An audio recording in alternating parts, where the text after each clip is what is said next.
Can't tell if you're just sitting perfectly still or if your screen's frozen.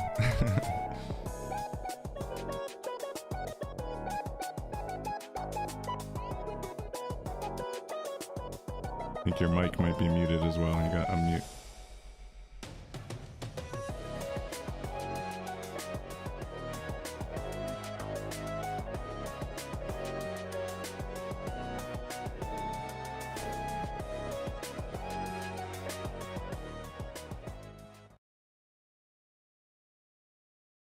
Good morning, good afternoon, or good evening, wherever you're joining us from around the world. Welcome to Web3 Warriors, episode 50, featuring the droid of Zeon, Zeon himself, creator of the Afrocentric Mandala art style, and a really interesting, prolific NFT creator who's joining us from Nigeria.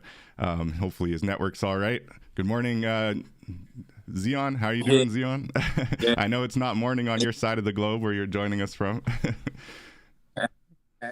It's still GM. We're in the metaverse. Yeah, exactly, right? There's no time zones in the metaverse. Thanks for joining us, Zeon. Hope you're doing well. All right. So today we're going to be talking about really looking at the African continent and what's possible for creators in Nigeria specifically, where Zeon's joining us from, but also more broadly across the African continent. We'll be able to see how manifold open edition mints are helping creators kind of take control of their contracts and really be able to build new interesting projects. And we'll also just be taking a look specifically at Zeon's collection here. So I do want to welcome everyone to episode 50. It's a pretty big, monumental, historical, kind of milestone for us as a podcast, and I'm really excited to look forward to 2023 and what we're trying to build here. I am David Karoma, your host. I go by Chrome in the metaverse, and I definitely want to invite anybody who does join us in the live stream to ask any questions that you have for myself or for Zeon. That's what we're here for. Hopefully his connection out in Nigeria is not going to go out on us, but I think he's doing all right. But I want to welcome everybody. Thank you for joining us. Today we're going to be looking at really just the creator economy more broadly. As we always do on Web3 Warriors, we're really focused on the global impacts of Web3 and the NFT space, and really just trying to demystify it, show what's possible, and lean into the fact that ultimately it's changing lives, and ultimately creators have this whole new vehicle of way to create revenue, to find new collectors, to find new supporters, and to really build community and hash out, why they are creating art, and being able to actually lean into more genuine reasons, I think, and really kind of just take advantage of all that the technology offers. So I look forward to talking about specifically how things are going for Zeon in Nigeria. And maybe with that, I know it's been about almost a year since we first connected with Zeon. And so Zeon, how are things going for you in Nigeria with your NFTs? And just what have you been up to in Web3, if you're able to share? Oh, did we lose Zeon? All right, I think we're going to have to get him back on. That's how it goes, unfortunately. All right. So we're going to poke through Zeon's latest drop, I think, just to show kind of what's possible and what he's up to right now. So he's got a really cool open edition at 0.02 Ethereum. That's kind of riffing off of some zodiac signs. So his first one is the Aquarius sign. I believe he said he's going to be doing signs for all 12 of the zodiacs in kind of Afrocentric Mandala style. So this is the first installation of the art series, the 12 zodiacs, but in Afrocentric Mandala. So I'm definitely hoping to be able to ask him a few questions as he's reconnecting with us here. But what's interesting about this, right? So right now it's an open edition mint at 0.02 Ethereum. He's got 2 claimed so far. He's got another 14 days for people to claim. And it's just a really versatile kind of platform, right? With Manifold, which you get to through manifold.xyz. It really gives creators a lot of opportunities and really different vehicles to mint their NFTs on, and then people can come here and claim them. So you go to app.manifold.xyz and you just go to Zeon's Twitter and you follow his links through Twitter, and you're able to really land on here. And this was his first NFT that he did, which I was lucky enough to be able to grab. And so after minting this, I know he was saying that he's going to be airdropping the zodiac signs to all the holders of the NFT. So we're looking forward to that, being able to get it. But it does look like, unfortunately, he's having some network issues. Are you with us, Zeon?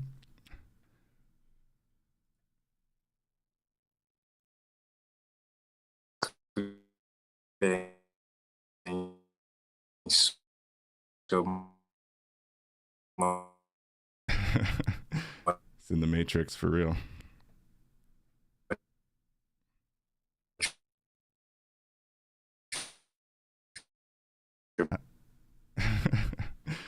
We may have to reschedule, Zeon. You were talking fine before we launched, and now that we're live, it's not coming through.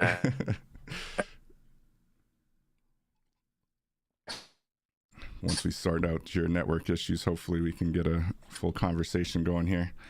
So, what we love about live TV, you know, never know what can happen. You want to try resetting, Zeon?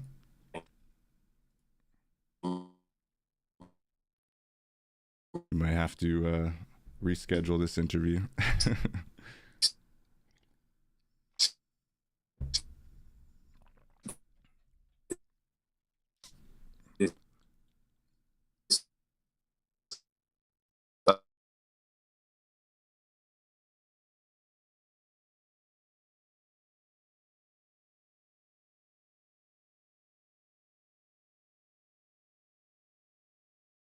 All right. Unfortunately, it's looking like the network is not holding up for us here. That's why we try to do a global show, you know. These are the risks that come with it, unfortunately. Oh, okay. So we're going to try to get Zeon back through here. Can always clean this up in post edits, hopefully be able to get him to a secure connection and continue the conversation. We did start an hour earlier than usual because Zeon is joining us from Nigeria. And for this reason, he was hoping to avoid any rolling power outages or issues with his network connection. But it looks like there's been some kind of hiccup on his end. So that is why we're live an hour earlier than usual today. Hopefully we'll be able to sort out these technical issues and get the interview going. Are you with us, Zeon?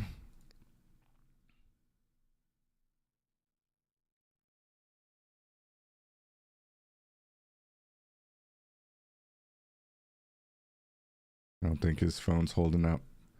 You're on mute right now.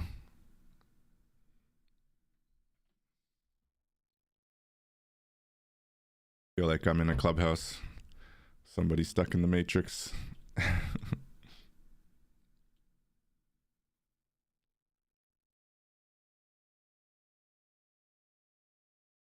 Let me know in the chat, Zeon, if you got to reschedule. It's okay.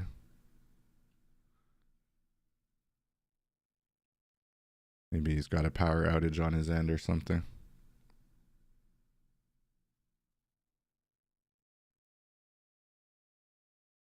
Zeon.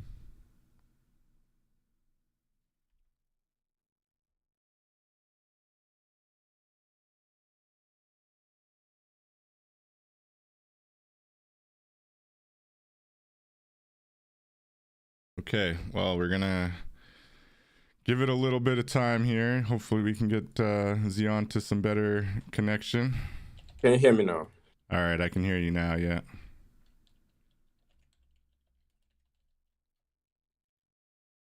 I think you keep muting yourself, Zeon. But if your video is too much for the connection, no problem. We can definitely go without video. But I think you keep putting yourself on mute.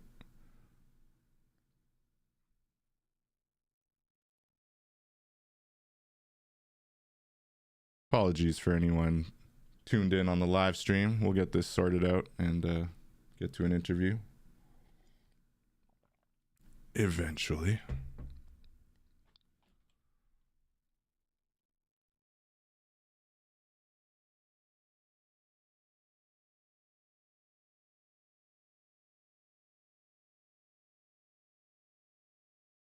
Okay, I'm gonna try recalling here.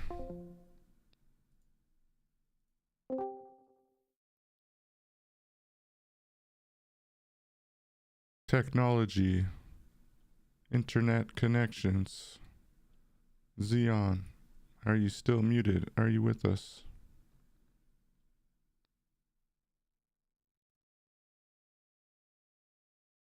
All right. Not looking too promising.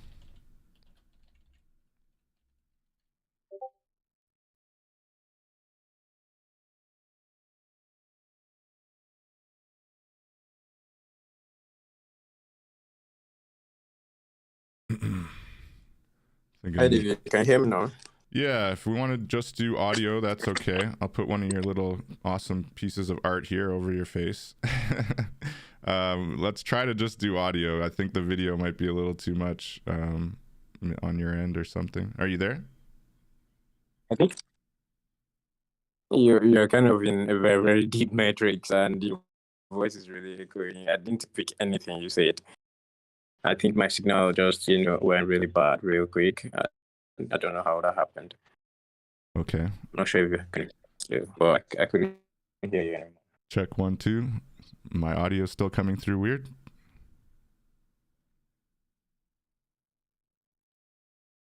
All right.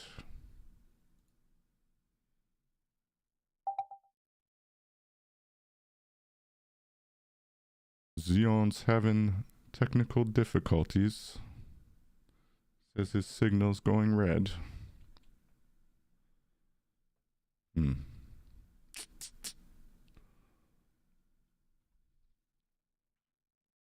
anybody in the chat right now? Is my microphone all right? I think it's coming through all right. Check my monitors. Yeah. Thank you. Appreciate that, Nate Dizzle. It's just on Nigerian side, I think, unfortunately, Zeon. It's your network. Let me know if you're able to hear me or get to better network.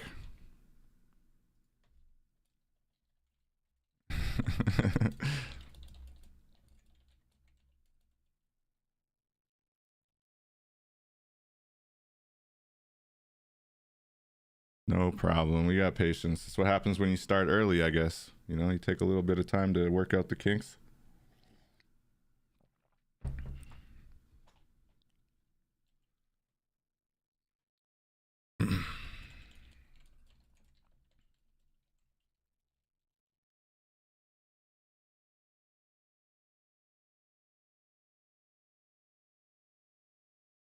We'll get it sorted. And if we don't, we'll have a brief discussion. Yep, I can hear you now. Okay, I think we can roll with that. Roll with it. Because I wasn't, yeah, I think so. Let me turn on my video. You don't have to if it's gonna throw everything off. It's okay to just go audio. Most important is that we get the audio interview. All right. We can roll with that. All right, cool. Thank you so much, Zeon. I appreciate you. And I know you specifically asked to move it up to avoid any possible blackouts and power issues. So hopefully the networks will agree and work with us here. So maybe I'll just do a quick reset from the top. Welcome, everybody, to episode 50 featuring Zeon. An amazing creator of the African Mandala art style and some amazing, beautiful NFTs. And he's been utilizing Manifold specifically in a very cool, innovative way that we're going to get into and have him kind of tell us about. So Zeon, we had you on the show last year in the first season, actually, and really loved looking at your African Mandala Afro bits that you were making. Definitely curious how that's going, but looking forward to, just hearing more about your newer collections. So how are things going, Zeon? What have you been up to in Web3? And thank you for joining us again. Good evening, David. Thank you for having me again. I have to congratulate you, that you just kept Web3 Warriors going. I mean, it's been you can't believe that it's been almost a year now, or is it even more than a year now? Yeah, it just was a It's year in really January, so definitely big milestone. And now this is yeah, episode yeah. 50, so you got a good special episode that we got you reconnecting on here. Wow, that's beautiful. It's really an honor. I really appreciate that. Yeah, I've been busy in the Web3 space. I've since the last time we spoke, I had completed an ongoing collection. I had dropped another collection. I did a little bit stuff on Tezos, just experimenting by minting my photographies on Tezos and some other digital art there, and just been staying here and there. I think I also minted on Solana, but I just had to burn it. I just didn't like the feeling. I couldn't connect with the community there, so Oh, really? I Which had to, which Solana marketplace did you use, if you remember? I used Holaplex. I Oh, minted okay. via Holaplex. Yeah. Okay. Yeah, I'm not too familiar with that one, but I would say Form Function. I don't know if you've seen them, formfunction.xyz, but they've got a really cool Mm, artist community there. If you want to dabble with Solana again, they've been doing some pretty cool of things over there. course, Yeah. of course. I just learned about form function like the last maybe like December, but by then it was already too late because I had already given up the Solana pieces. I burned them all. No So doubt. yeah. It's all right. Sometimes that's That's what you got to maybe do, in right? future, yeah, sometime in future I might mean those pieces because I mean I still have the art with me. So yeah, I've been doing that, and yeah, we're here this year with very very different perspective and points of view with different plans entirely, new plans. I mean. Most definitely, most definitely. So looking at Manifold, it sounds like I remember we were in a Dream Conduit room earlier, and you were talking about how you were a little bit frustrated with the way that the OpenSea smart contract works, and how you kind of feel like you're just building on OpenSea sand, you could say. How do you feel about using Manifold? What's your experience been like, and why do you use Manifold? Oh, that's a great question, David. Thank you. Manifold it really helps the creators to mint contracts on their own directly with their they just mint contract directly with their contract addresses you get. So it just makes everything more authentic, just putting more ownership to the creators. Unlike as you mentioned, OpenSea, it's only minted on via OpenSea storefront. You get it's not really minted on that creator's contract. So Manifold just made that really really easy for creators, and they just send back 100% of the money. If something's selling for 0.01 or 0.18, it is it's the creator is getting 0.18 as opposed to OpenSea and Foundation and other marketplaces where when creators when the works get bought from creators, the creators and the marketplace always takes some percentages, some of them 10, some of them 12% from the price of the art. So it gives Manifold gives the creators that 100% ownership. So it is what really has made it really awesome for me. I mean, since I discovered it, I don't know what will make me to mint on to mint via a marketplace or something. I don't know what will make me do that. Like maybe to be a curated drop or something. That's the Right. only thing that can The do that. You get marketplace specifically pays you good money to mint on their marketplace. That's the only way you're gonna do it, right? So yeah, help you promote. right, you're right, right, definitely. Yeah, that's interesting. So it's the ownership is definitely what it's all about. I've heard rumors that Manifold is looking at trying to monetize a bit more because it is blowing up, right? And they should be making some kind of money, whether it's off the artist or I think probably more likely off of their collectors, right? Maybe you add a fee on the purchase side that is on top of what the artist is claiming. But I didn't realize it was 100% that the artist gets with these mints. So that's really awesome. And then beyond that, it's also the contract itself, right? Like you're able to really customize it. I know you can add your own like ASCII art. And then there's also just the fact that it's under your name, right? And under your wallet.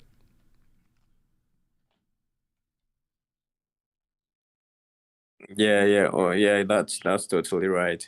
That's totally right. It's really a remarkable thing, and the monetization is really cool because they still want to retain that 100% ownership for the artist, and the best way they can do that is to get the fees from the collectors instead.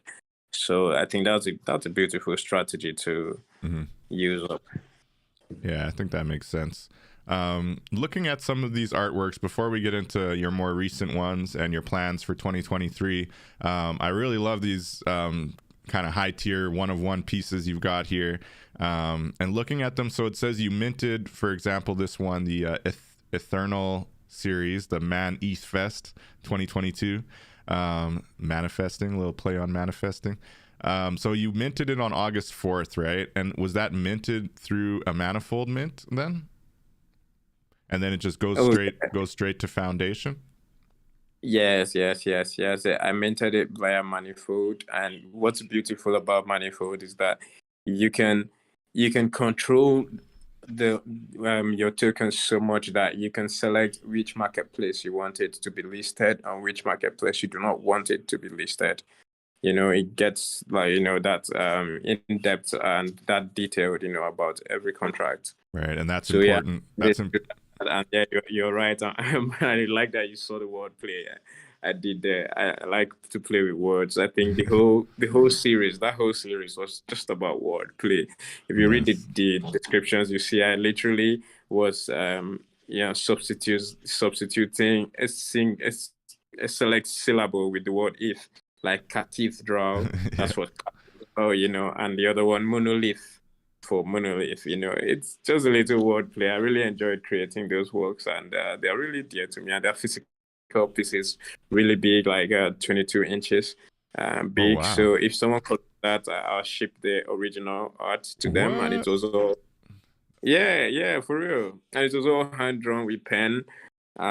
It's just really beautiful. I mean, I really took my time on that one because I really documented the whole process. I mean, I made a video of me drawing and just the whole process.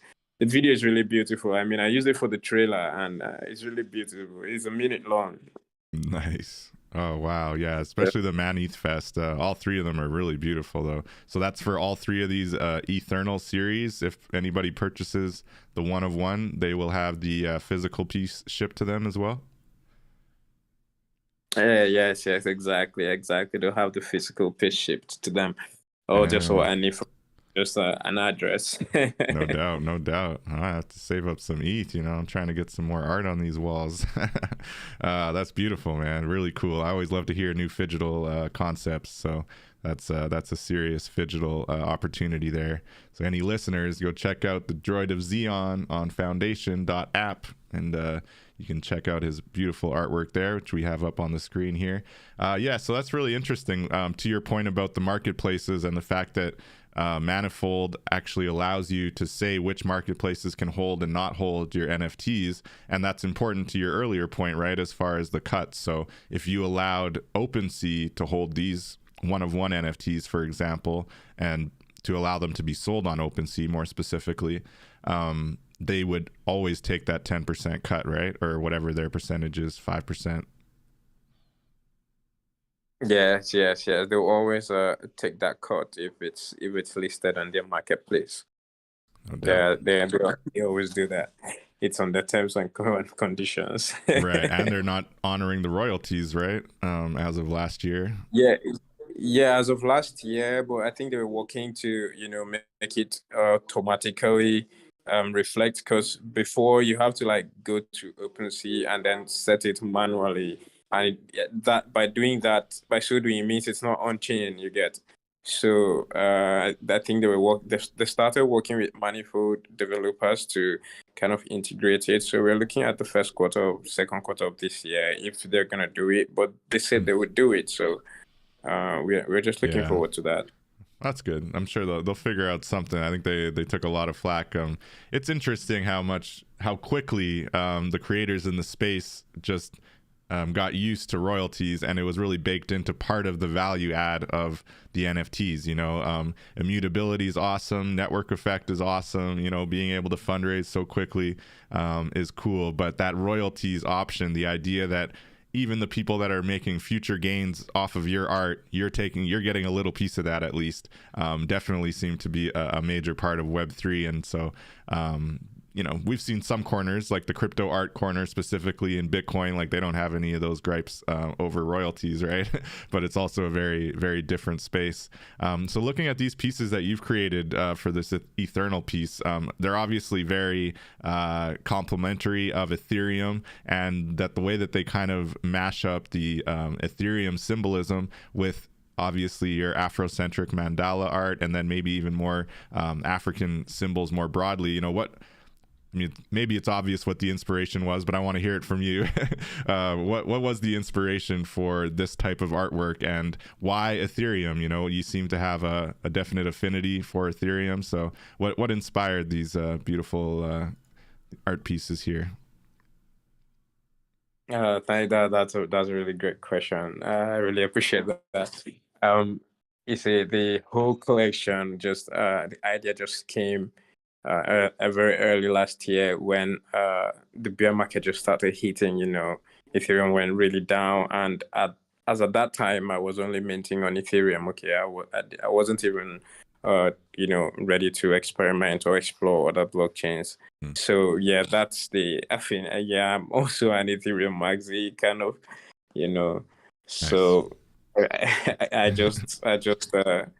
I was just feeling like, hey, there's so much going on now. Arts are not selling, and I think that's also the period that rug pulls were now so intense in the market. So I was like, hey, like there are authentic one of one artists here, and then other people were like spending their money on PFPs, which were always like that time, like 9/10 of most of those projects, like kind of February, March last year, was they just end up being rug pulls. It was so common in the space.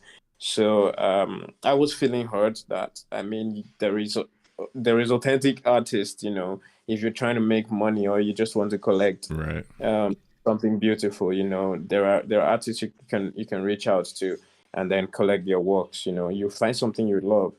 So Yeah. I was kind of also emotional at that point. So I just started creating. I think Manifest was the first one. My community, we used to have this Twitter space of it was just just for cruise. We called it No Sleep for the Ethless. Wow. So we just get in there and just talk, and just lots of artists, photographers from mostly African NFT community. So we would just talk and just have fun, talk about everything. So all of that really had a kind of very, very serious impact and influence and inspiration towards creating the first art that was Manifest. So while I was creating Manifest, all the words just popped into my head. I think the second one was cathedral. No, cathedral was the last. The second was eternal. All right, so I was like, okay, I'm going to use that as the eternal series. Then I now thought of monolith and cathedral. It was just words that just popped up, and I just played with them. Yeah, and what the cathedral, I can't even say it. Yeah. What is the inspiration of this one? Like, it kind of looks like those fans that you see in some African culture, but is that what it's supposed to be, or what's the inspiration for this one? That the inspiration is literally from cathedrals, Roman Catholic churches. So the Gotcha. way I created that piece, I was just picturing that, as the circle is there, that is like the, all these domes when you go into Roman Catholic churches. all those domes. So it's like I'm picturing it from the ground up, so Oh it's like yeah, kind of like, flat, bringing that into a two-dimensional I got you. perspective. Yeah, it's like Yeah, your so own. that's why yeah, you can see the pillars down there, Yeah, just holding it up. Yeah, and nice. that's guy that's, just like kind of a Jesus right there.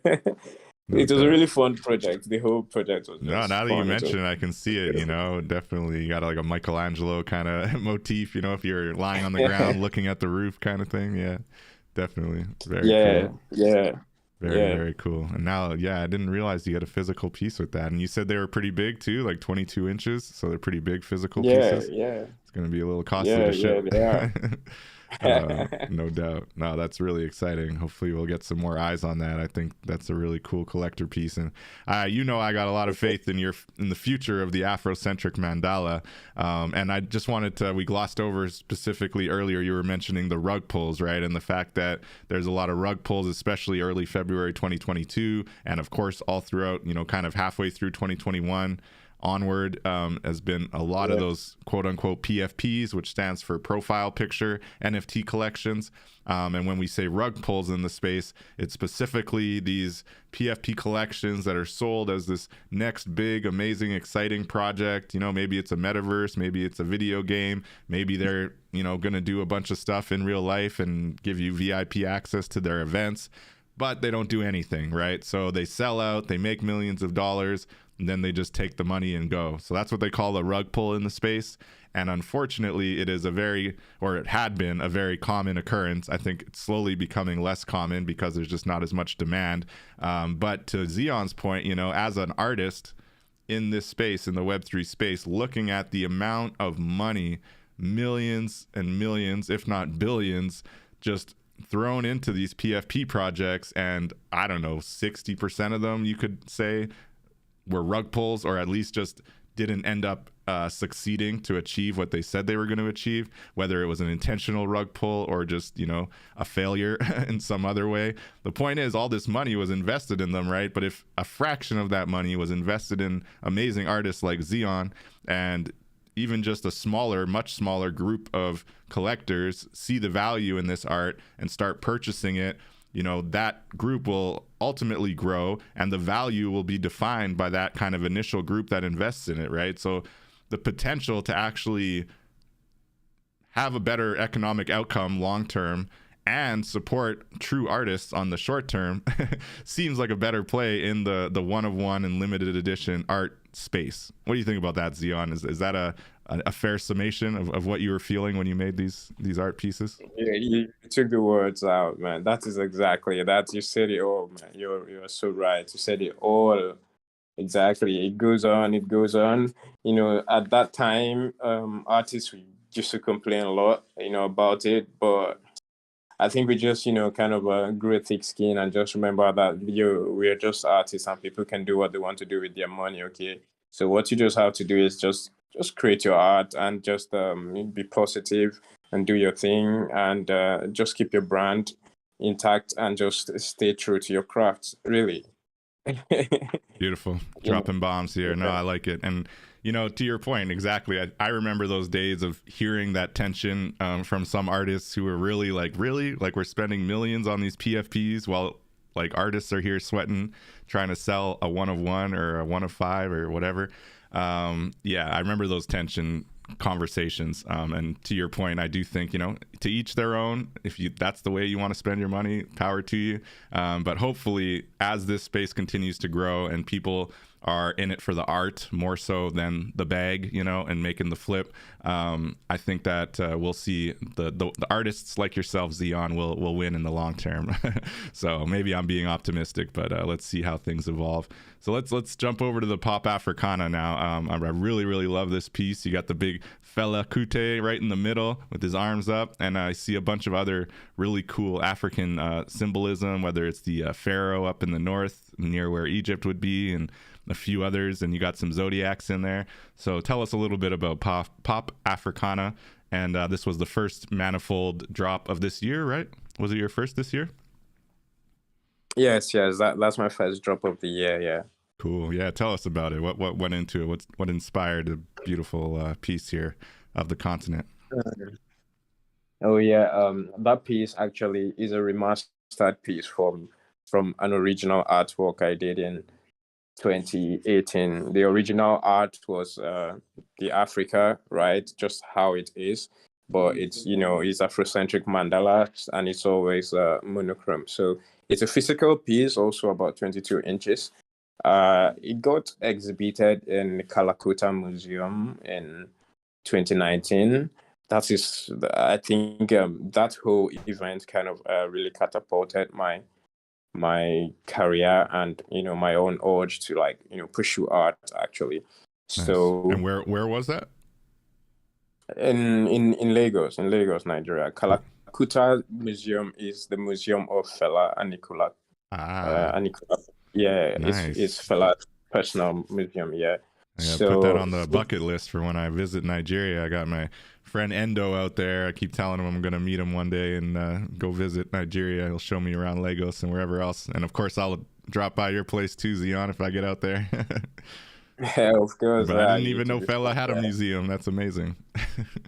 He has a museum, and the museum is so big and very, very educative. Like when you get in there and leave, you'll be inspired. There is one quote that I saw at the museum. It's actually what really drives me. He said that it's written that art is to preserve history. Art preserves history. They wrote it in Yoruba, and the instructor just interpreted it to us.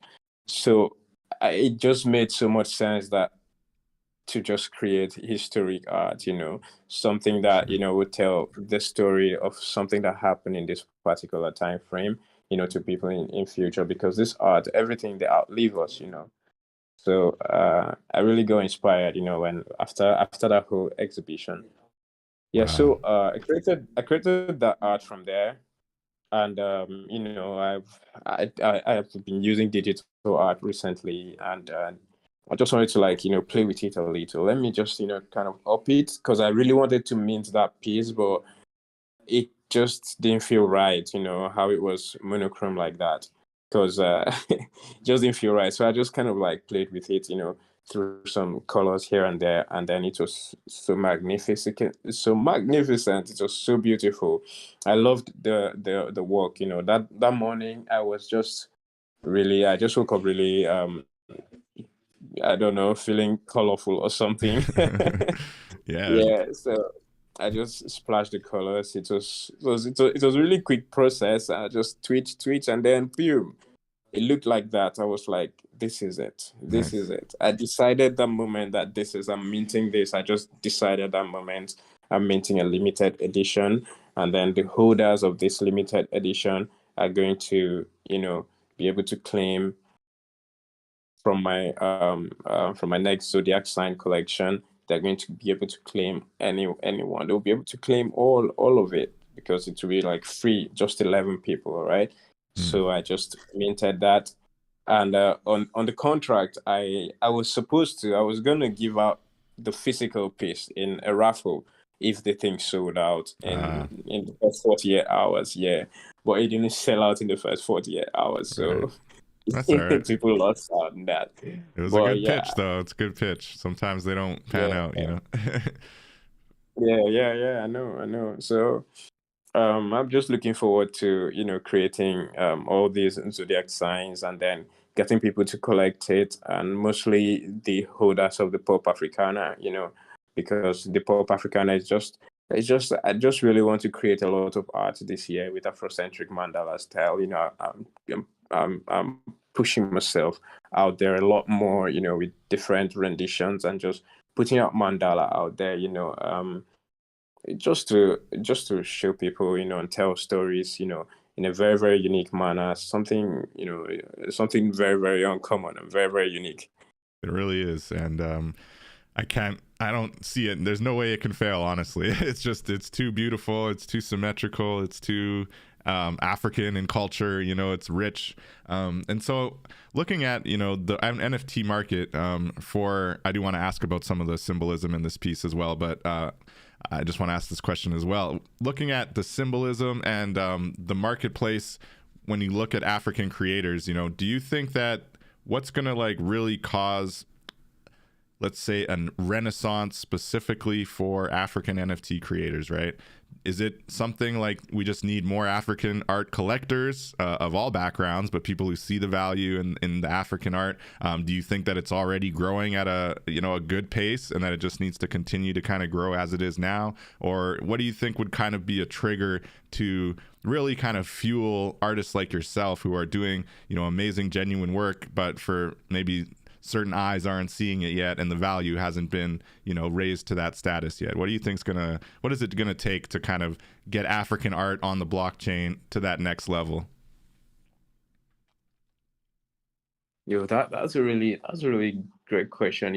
I've not really had a very, very deep thought on that, but I would say that, I mean, it's left to first of all, having more African collectors in this space, not just African. I mean, having more collectors in this space. I mean, there is a whole African NFT community. I feel like if anybody wants to find any African, or you want to collect any art from an African, you just go to African NFT community. You see, like we've done a great job there to kind of compile and update a list of different artists based on their categories, based on from 2Ds, animation, 3D artists, pen artists, photographers, like something like that, different categories. Like, so we'll just keep growing. We're growing immensely. I mean, the community is getting stronger, and like we're a few of us, not a few, a lot of us are getting on super rare. There's so many African artists on super rare now. Nice. Yeah, so I believe we're growing at a very, very good pace. But in case because I see a lot of people try to act like they don't know where to get African art from, but because I just search for African NFT community. Yeah, we had Abby on the show, and she's been helping with that, pushing that forward. And I think the curation is not the problem. To your point, I think African NFT community. We had Charles from the Naija DAO specifically for Nigerian community as well. And I think there are some leaders really doing a good job curating, pulling the art together so that it can be found. I look at it and I just think that there needs to be an influx of, it doesn't necessarily have to be African, but it's likely going to come from the African community, affluent collectors who really see not just the value in the art intrinsically, but the provenance, right? The fact that this time and place will never happen again. And you and all of these earliest members of the African NFT community are really charting a whole new path that there will be many more people to come after, but only this kind of crop of from 2020 till now, really forming that foundation. And so my hope is that looking back, and even obviously with the podcast, it's why I love having these conversations, is being able to look back and see the value in it and the provenance in it, and even the financial value, because art and history is valuable, and to your point, that was a great fella quote about art preserving history. And I think that there's so much of that going on, specifically in the African NFT community, that art like this is more significant than we realize right now, and even like the Afro, now I'm forgetting their names. Afro droids. Afro droids, right? And I look at that collection, and I mean, they went for 12,000, so they definitely shot for the moon, and they sold it out really quickly, and they did really well. But now you look at the floor price on them, and it's pretty low, right?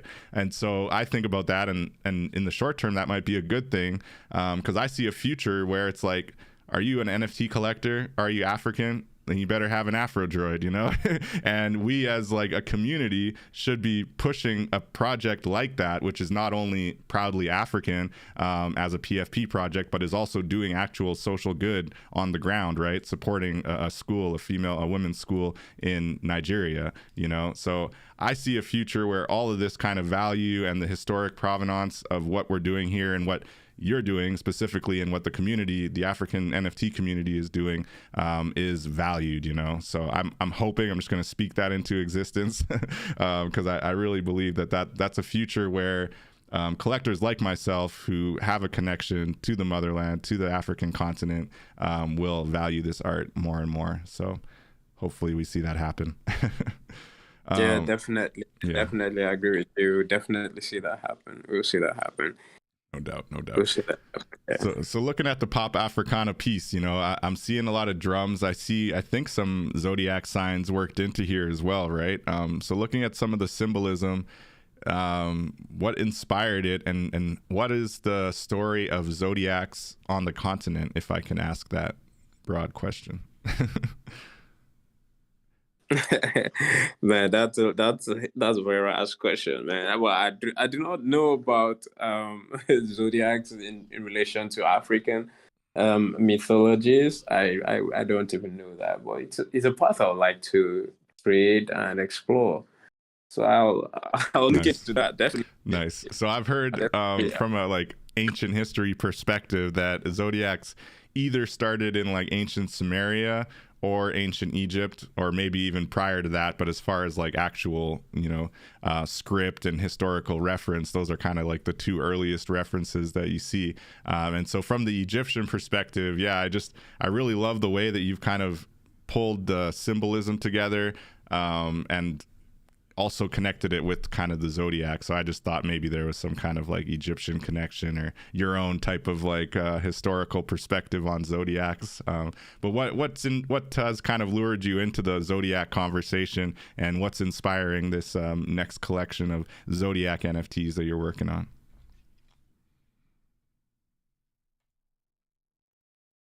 Yeah, you're kind of in the metrics there, but I think I got your question.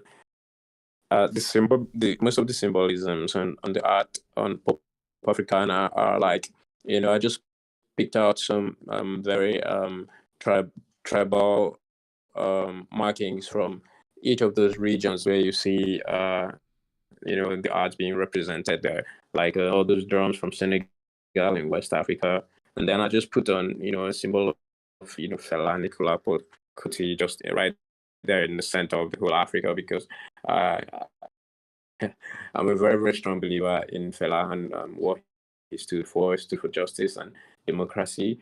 So I think his whole music and his human rights activities really influenced democracy in the whole of Africa, so to speak. So I kind of really centralized him there, and then I just Yeah, it's a beautiful thing. Fela's inspiration for the whole continent, and specifically Nigeria. And, you know, democracy is far from guaranteed, you know, and I think that's something we're seeing more and more these days. You know, we have people very openly kind of fighting against democracy these days, unfortunately. So, you know, to see a figure like Fela, and his words are as true today as they've ever been, you know, being able to be hoisted up and made immutable on the blockchain. This is actually my second Fela NFT that I have now. The first one was from Phil Heel. He had that really cool zombie one. I was able to grab one of those. Yeah. Yeah, so I'm a big fan. Amazing. I hope to have a whole corner of my NFT collection filled with Fela art one day. That would be amazing. Yeah, that would be so dope. That would be amazing. That would be so dope. For real. So you did mention briefly, I know you're saying your internet might start chopping later, so hopefully we'll be able to get all these questions in. I only have a few more for you here, and I don't know if anyone from the chat has any questions. Feel free to chime in. So you were mentioning that the Pop Africana holders will be able to claim these Zodiac mints, these Zodiac NFTs that are being minted, right? And you have the first one available for purchase right now, right? The Aquarius Zodiac. So how's that roadmap looking, and how do you kind of see that connection being made? I see the connection being made. It's just more like, okay, if you support me by getting Pop Africana, you can, you know, you can also get you can also claim all of these zodiac signs. You know, some people are really attached to their zodiac signs, and so am I. I'm a Leo, so I'm really attached to my zodiac sign. So you can either, you know, go ahead to collect all of the 12. Claim it for free. I think you collected it you collected Pop Africana after I took the snapshot. The snapshot. Yeah. So yeah, there was a snapshot. There was a snapshot. So there'll be another snapshot where I'll now use for the Pisces. Pisces is next, you get. So that's how I'll just be rolling out bit by bit. I'm gonna reopen after the snapshot. I'm gonna reopen the Pop Africana for another 48 hours, and then I'll now just keep rolling like that until probably the end of the year. Nice. Because that's how I'll be rolling out the zodiac signs. But I mean, I also plan to drop some one-of-one art pieces later in the year. I think around August. Nice. Another digital NFT. It will also be 3 pieces of art, physicals, and you collect the NFT, you get the physical piece, something like that. Yeah, they are really legendary and very, very historic art. I created them in 2020. So the whole 3 pieces. Yeah, just spent the whole of 2020 to create the whole 3 pieces. In fact, one of the pieces is really, really special to me because I was documenting a protest, a nationwide protest that happened in 2020. And then I don't know if you heard about it, some NSAS protest. Yeah, I then do. I remember the government students, right? kind of the government really came to the toll gates. People killed some peaceful protesters, and then since the event of the massacre, I couldn't complete the art, so the art is literally just there since then. So when I can find some courage to complete it, I hope I would complete that, and then I'm gonna mint 3 of them on the blockchain, the 3 arts that I created throughout 2020. Yeah. Awesome. So that's what I have for the first and second quarter for now. No doubt. So you got the zodiacs, and you got some more historically relevant and significant art that's telling a important story about some injustice that happened in 2020 in Nigeria with the students. I remember, that's wild, really crazy. Yeah, it was wild. Yeah. Yeah. But I think that's another amazing tool for the blockchain, right? Is to make sure that we keep track and mint these kind of immutable pieces of history that otherwise might get lost or forgotten about, and people are fighting. Right. These students are fighting for their rights. They're fighting for democracy. They're fighting for freedom, and really, economic opportunities, So on that point, actually, how do you feel about Nigeria, looking into the future, specifically maybe in the Web3 space? Do you think they're going to come around on blockchain and be more supportive, make it a little easier for creators like yourself to kind of off-ramp their crypto? Is it a difficult thing right now to turn your crypto into Naira? Oh yeah, it takes me at least 30 to 45 minutes to do that on good days, and that's a long time. That is a lot. So I mean, you really have to do peer-to-peer. You cannot just get it directly from your account. So you have to send your fiat to some guy that's gonna release crypto to your wallet, on Binance. So it takes some time for people to do that, and then you have to come. It's kind of stressful. It's not seamless. It's not rough. Seamless at all. Yeah, it's not seamless at all. So to answer your question, I really I cannot really say what would be, but I think it really depends on however the election plays out. Because one person is kind of techie, he likes tech, and the other guy is saying that he doesn't even see the need for people using Twitter in the country. Oh my goodness! So it really it really depends. So we're just really hoping that the tech guy goes ahead to win. I mean, And how do you feel about the state of democracy? What's it like? As obviously you're in the tech space. I'm really positive about it. I'm really positive about it. I mean, the democracy in the country is actually really nice, and just a few bad actors. But apart from that, we're just hoping that we can put one of the good ones right in the seat of power, where they can get to do the right things. Yeah, no doubt. it's difficult, but hopefully things will push in the right way. And if one person is pro tech innovation and the other person doesn't see the need for Twitter and just wants to go the Chinese route and shut down certain corners of your internet, I really hope that the tech guy will win if that's the options. But of course. Keep us posted there, Zeon, and I really do hope that off ramping option becomes smoother. Like I've heard Americans complaining about the off ramp, which depends on state to state, I think, how easy or difficult that is. In Canada, I have to say we have an amazing off-ramp and on-ramp system, specifically just out of Bitcoin or Ethereum. But if you know crypto, you can basically turn anything into Bitcoin. So it makes off-ramping pretty much any crypto very simple and safe. And it's regulated. It's all kind of approved. So it's not like you need to go to Binance and try to find someone to kind of do it under the table. So that's difficult, man. I hope that changes for your country soon, because that's not that's just it's fraught with security concerns, right? When you have to go through those P2P exchanges, and Binance is just a scary place. So I've noticed that you have some 3D art here too. I'd love to just pick your brain about that a little bit briefly. Looks like you call it Ruthie's Diary is one of the collections. So you've created a cool character with some very colorful vibes. What's the story behind the 3D art? Well, the whole story about Ruthie's Diary, it's a documentary of a true story. You know how someone would try to navigate their way through orthodox practices, and just breaking out of all that and just finally being free. I mean, the whole story is just really, really interesting.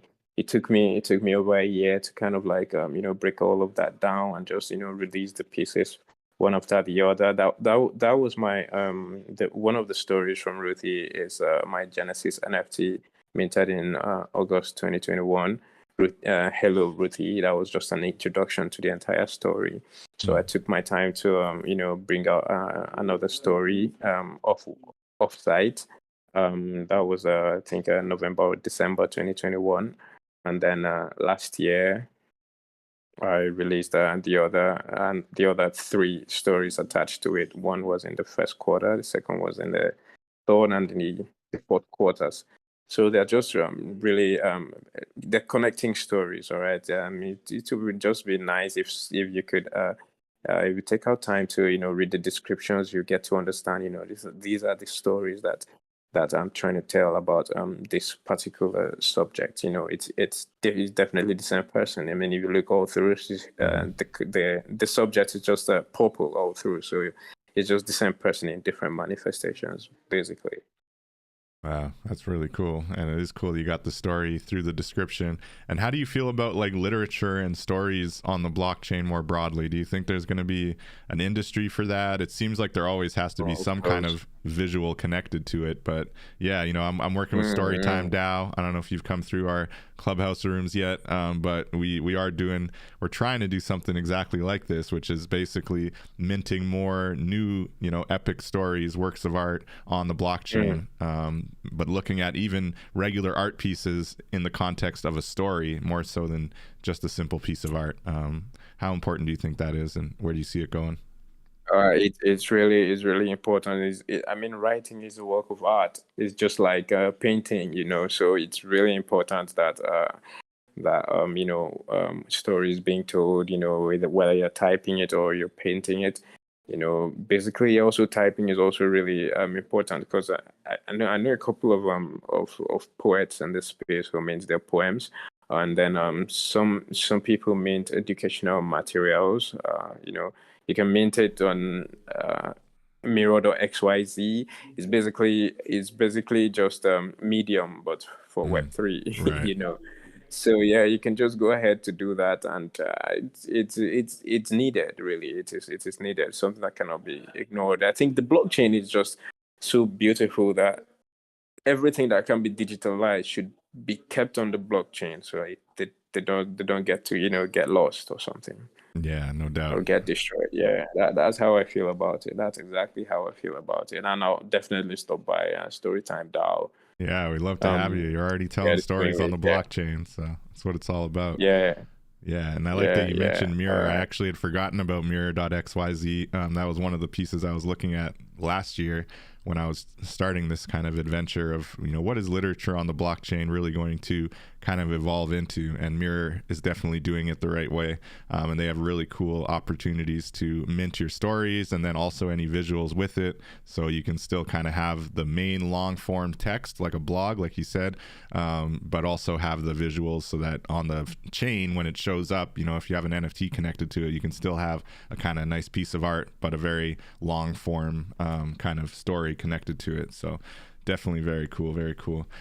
So I just want to ask, when it comes to African culture on the blockchain, there's a lot of it. Like you said, it's been curated, I think, well in corners like the African NFT community, the Nigerian NFT community. We got Ghana NFTs. I talked to Kofi about, but maybe outside of our own communities, how do you see, like, how important do you think it is that African culture is seen on the blockchain?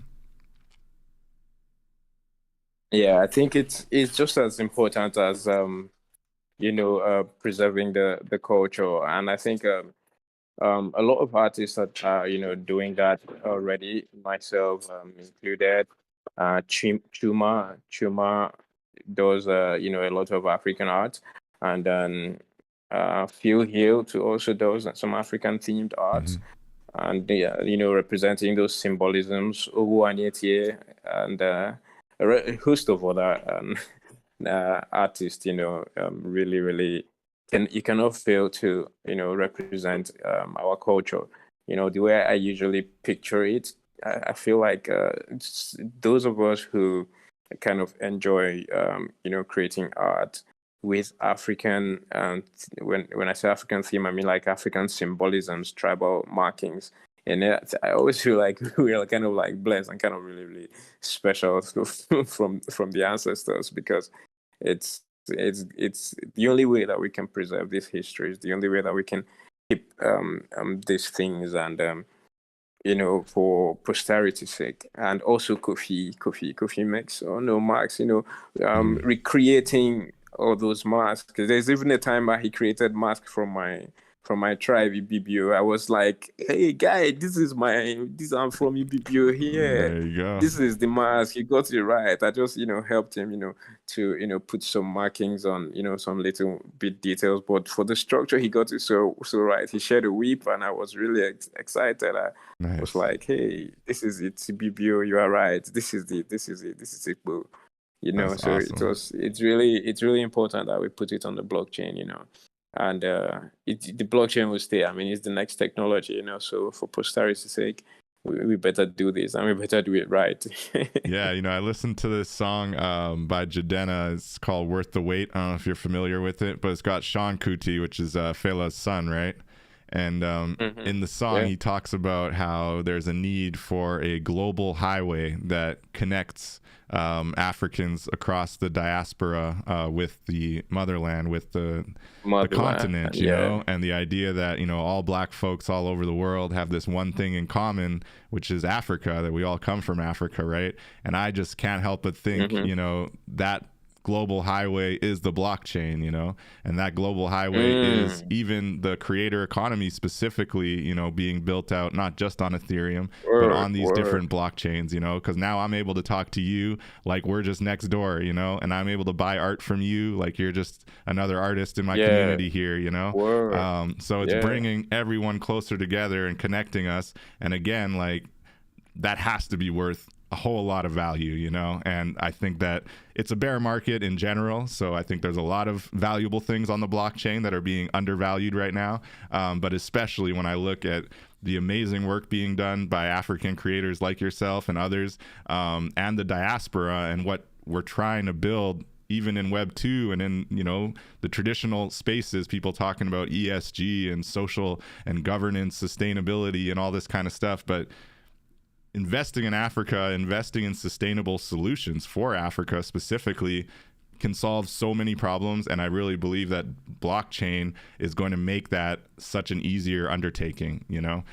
So I'm just putting that out there. Yeah, global highway, you know, maybe blockchain is the solution we need to kind of collaborate and get our act together, you know, and build something amazing for the continent. What do you think about that? Because I think that's an amazing philosophy. That's a very amazing perspective. I mean, it's definitely the blockchain that Jadina was talking about in the song. I know the song. You know the song. It definitely has to be the blockchain, the internet. You know, I think it has to be, because it's amazing. You know, we get to talk with people from around the world. You know, it's fascinating. Really, really. That's it. And I mean, it was one thing when, you know, we could do video games and we could talk to people in chat rooms and stuff, and that's cool.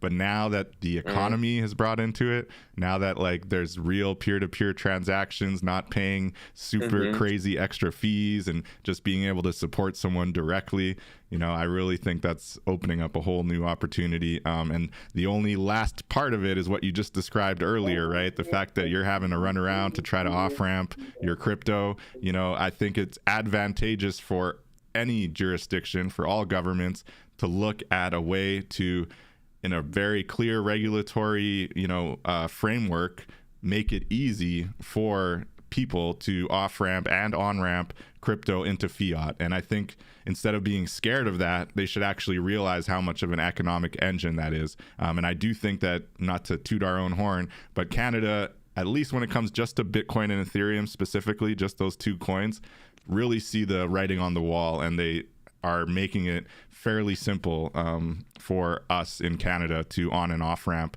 between those two coins. So I hope that Nigeria will follow suit, and other African countries, because that is really the last piece of the puzzle. As soon as it's easy for Africans across the continent to actually off ramp their crypto into their regional fiat, it's going to be a whole new ball game, you know. Yeah, you're right. That's the last piece of the puzzle, and we're gonna get it right. We'll get it right. That's it. We're almost there. Awesome. Well, this is really exciting. I did want to ask you just about the Alpha bits. You weren't able to mint those on Manifold, right? So they would have been minted on OpenSea, or were they done through Manifold as well? No, they weren't done through Manifold.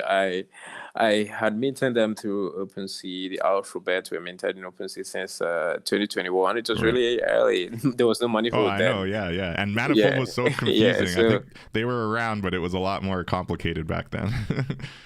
Oh, really? I really had no idea. So, what I actually plan on doing with those that particular collection is to kind of like bridge it onto alphabet wallet address, you know. So I'm looking forward to doing that, but not really putting in, you know, any efforts or like intentionality to do that yet. You know, it's gonna be a techiest thing, so I need to like gather the funds to go run that. Yeah, and so, you're thinking like alphabets.eth kind of thing, and making it like a sort of like that. Just just, you know, kind of build it from the ground up, you know, because cool. I don't want to like release any more NFTs. Just want to start releasing the funds. I had already released the first set of the funds.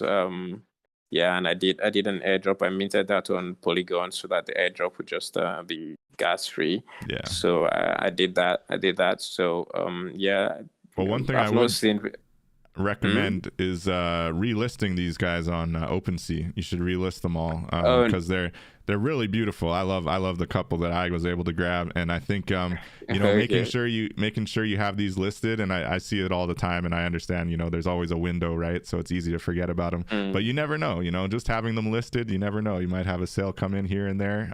So it's a small thing. It's a small thing to potentially get some other ETH flowing into your wallet there. So just recommendation, because they are very beautiful. I love my K so much. My K for Chrome. Thank you. Yeah. Yeah. Yeah, thank you. I'm gonna consider that. I mean, yeah, I'm gonna consider that.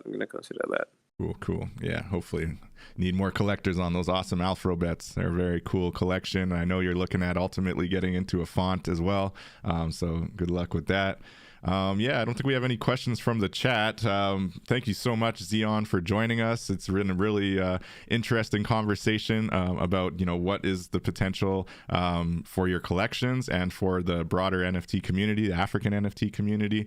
And I'm really excited to see what 2023 brings you. And I look forward to being able to claim my own zodiac, which is the Libra. So I guess I got another 9 or 10 months, 9 months before I'll probably be able to claim that one. But I look forward to being able to claim that one. Aquarius is a really nice sign too, and I really love how you use the symbolism, pouring. So you're going to have similar symbolism for the zodiacs for each one, and are you planning to release them on a monthly basis? Yeah. I'm gonna create I'm looking to create all of them like in the first quarter, and just keep them and then just set it on manifold, just set the dates for the drops for future. But I want to finish with all the whole drawing this first quarter, because I have a lot of work to do this year. Very cool. And do you have anything to say to other artists like yourself, maybe specific to African artists in the diaspora or elsewhere, who for whatever reason just haven't dabbled in NFTs yet? Are you talking to anybody locally in Nigeria? Maybe you're having these conversations, but what do you say to people who are creative but just haven't jumped into the Web3 space yet? Maybe how are you trying to convince them to jump in? That's great. I would just say that, I mean, if you ever want to have like a provenance to your work, and and also the royalties really help. And if you sell your art in the traditional space, everyone knows if you sell your art to someone, you do not know if the person resells it or if the person makes any money off it. You're just literally cut off from the whole chain of ownership from your own work. So the blockchain just kind of cuts that off, just makes that to be impossible, because there is provenance, and you can see who buys your works and when they bought it and the amount it's sold for, and then you always have royalties for that. So I think it's something that all the creatives, not just artists, writers and poets, everybody, rappers, musicians, and producers, everybody, every creative actually should just hop on the blockchain and just try it out for yourself. And I think it's a really great idea or financial advice to get in a bear market, so you won't be hopping in when it's a bull run, and you now be kind of acting like it's a FOMO or something like that. You have a fear of missing out. So yeah, I would just say you should hop on it. And there are communities, African NFT communities. There are people, artists like myself and others, who will just answer your questions. It's no big deal. You can just get in the community and just at anybody and just ask a question. If the person knows the response, they'll answer you. Or someone else will see it and definitely just respond to your message. So that's what I would just say. And yeah, just keep creating and don't just stay true to your craft. That's all I have to say. Thanks, David. Yeah, branch out. So nice having me. I love it. And you're able to help out on the Dream Conduit as well, which is another DAO that I'm working with that really is all about doing what you just described, answering people's questions, helping people out. And you can follow us at the Dream Conduit on Twitter and get into the Discord as well. And we always have open spaces on Clubhouse or in the Discord where you can ask any questions. So yeah, it's a great community. And definitely if you're any creators out there thinking about jumping into this Web3 creator economy, and it's not about making money overnight. It's about actually just creating a new avenue for yourself and meeting some awesome new creative people who are very tech minded and forward thinking. And as like minds get together, amazing things happen. So that's what we've been seeing. And thank you so much, Zeon, for your contributions. I really am excited to see where you continue to evolve to this year.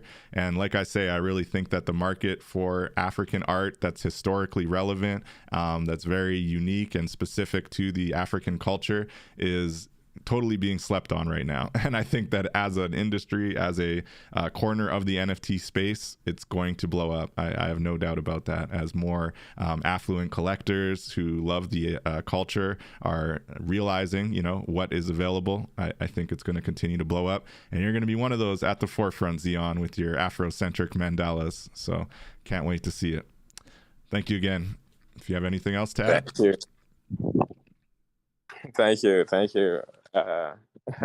All good. All right. Have a great day, bro. Thank you so much, Zeon.